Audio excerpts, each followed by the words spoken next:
All right, good morning. I'm gonna walk you around this 1999 Jeep Cherokee Sport. We're gonna start up top on the roof where you can see there's the original roof rack. I've never used this or moved it much, but you can see the releases work. Roof's rust-free, original paint. These rain gutters are clear. You can see they have a little debris in, but no rust. We'll walk up this one.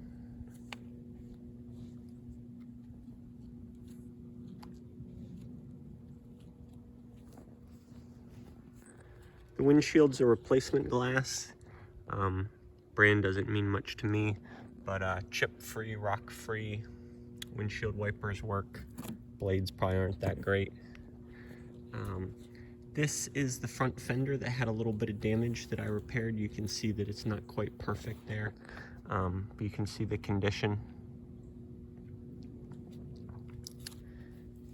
You can see these tires, Goodyear Wrangler trail runners all around. Got these off of Tire Rack 2 years ago. They have about 7,000 miles on. Tread's in great shape. All around looks good. See those Bilstein 4600s under there. These new coil springs, spacers, new sway bar end links, new polyurethane bushings all around. Let's not lose track. A little bit of sort of graying or chalking on these trim pieces. You can see they're not all perfectly tight. Original aluminum wheels here. We'll take a look at the doors. Want to show you the trim, sort of the bottom. There's sort of the identification sticker. Should look familiar from the pictures. These are just really pristine, rust-free all along the bottoms here. If you've looked at enough Cherokees, you know where they want to rust out here along the rockers. Also polyurethane bushings in here, new leaf springs, polyurethane transmission mount, rebuilt transmission, new spacer U-joints in the drive shaft. Yeah, very, very clean and rust-free under here.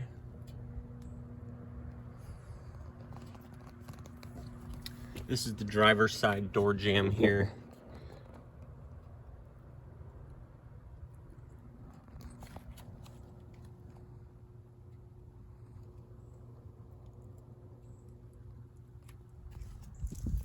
Gonna go ahead and open and close these doors for you. We'll take a look down here, bottom of this door as well. Look around this wheel well here on the driver's side. Look around the back. Gas tank. Cover's been painted yellow there just for fun, sort of matches the shocks. Rear bumper here, bottom. Open the gas door here. No release on these Cherokees, you just push on the edge there. Tint in these rear windows. Has a few marks on the inside, a few scratches. You can see the tint on the side piece here, also peeling just a little bit. These doors in good shape. Little ding in the trim there as well. Nice happy sound when they open and close.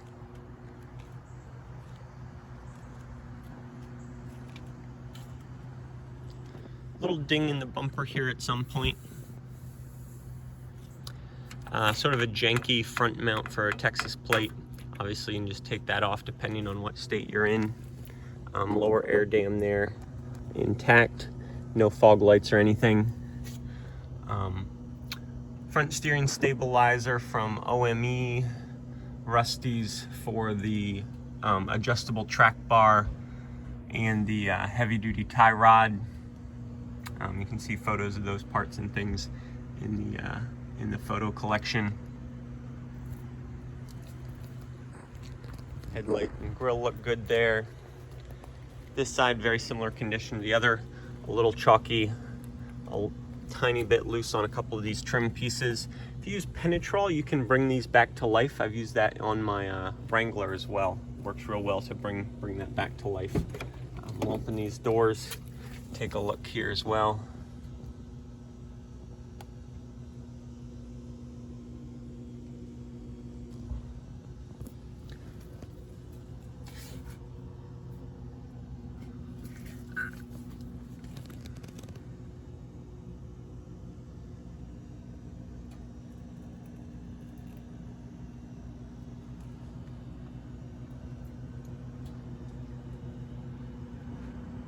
Exhaust system's in good shape.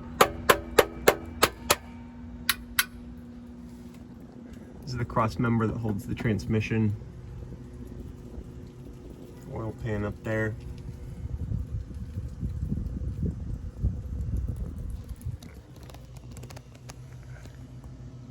There's the rear passenger door.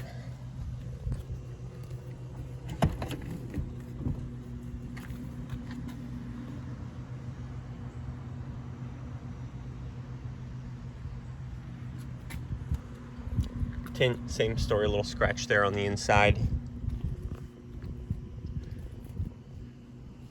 Rear hatch and bumper had some scratches from sort of a bike rack from the previous owner. You can see some of these scratches here.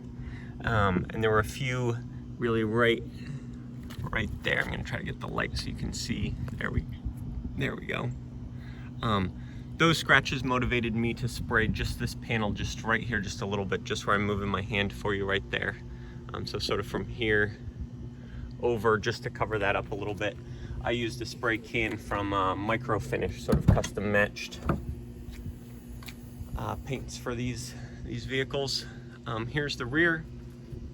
I replaced those struts at some point, so they're working well at the moment. This Jeep plastic rubber mats, just a Craigslist find. There you can see original carpet. Not perfect, but pretty good shape. I haven't gone out of my way to clean anything up in here. Here we are inside. I think the previous owner had replaced the headliner. It's in good shape.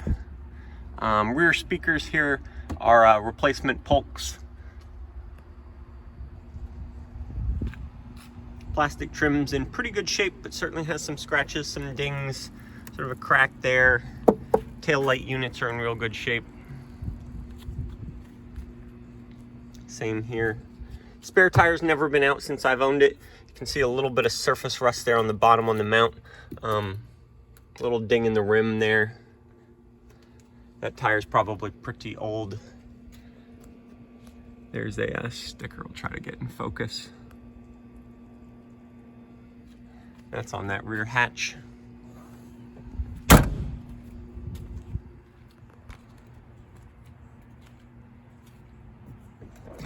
Let's pop the hood, take a look underneath. Here's a little bit of this rubber trim. Generally, this is in very good shape. This piece is coming off just a tiny bit here at the bottom of the driver's door. I'm gonna pull that release right there for the hood.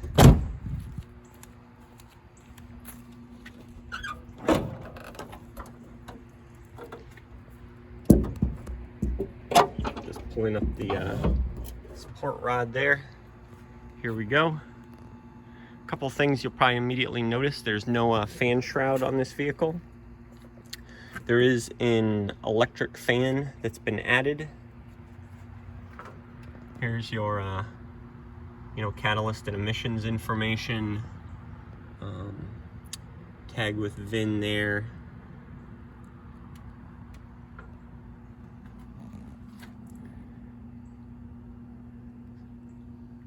Front radiator here, fan.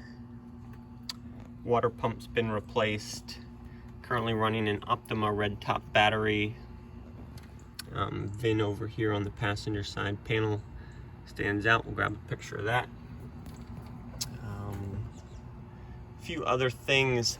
At some point this car was probably driven around with the battery without a tie-down clamp because there's a dent here in the hood. How crazy is that? Wasn't me. We've got a factory original tie-down clamp there holding down that Optima. Things look pretty clean up top. This is the 4-liter, the classic motor. Oil, transmission check, brown dog motor mounts. I'm running 10W40 from Mobile One. This 4-liter has a distributor there. A little bit unusual. I think this motor was made in '96 based on the casting code right there. Don't know why it's not original, or maybe it is original and I'm just confused. But that's the story. As in, I don't know more. No rust up here. These fender wells look really good from the inside.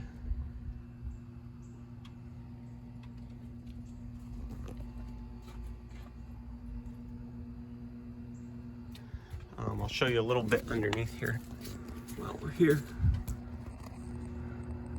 This is the bottom of your oil pan. There's just a little bit of leakage there, a little bit of seepage. Doesn't really want to drip. What will want to drip on any of these old 4 liters is the rear main seal. And this one has a little bit of that rear main seal drippage as well. Nothing I've ever worried about or fixed. There's the front of the transmission mount I talked about. You can see the red.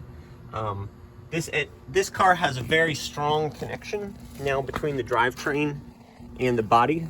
So you'll feel just a little more vibration than you would if you had a, real soft sort of aftermarket rubber mounts everywhere. With that, let's fire it up.